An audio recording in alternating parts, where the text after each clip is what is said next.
Storie di une piccole glande. Un edì di autunno, al ploveve al tirave un fuarch vint.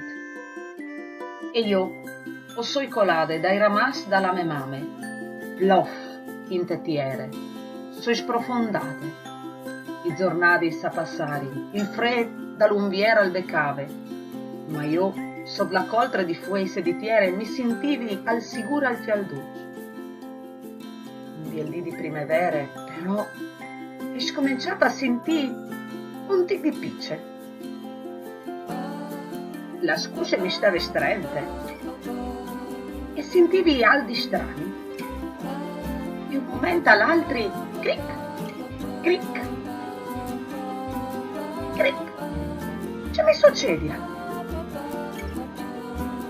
Planca plank, la scusa si viaggia vedute.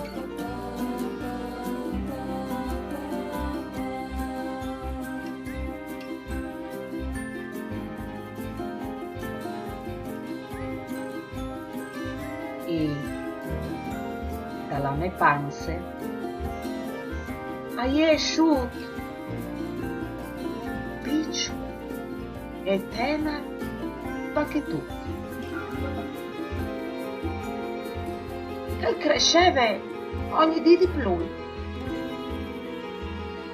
Lo hai chialate e hai dite davato, povatecul, mi lasci tu chissà di besole.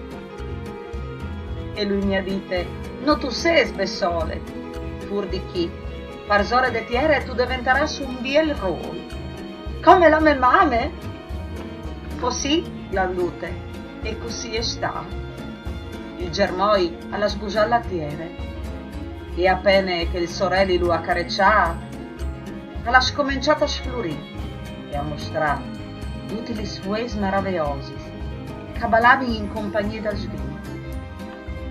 Aliere propite vere, o eri diventate une piccole plantute di rogoli.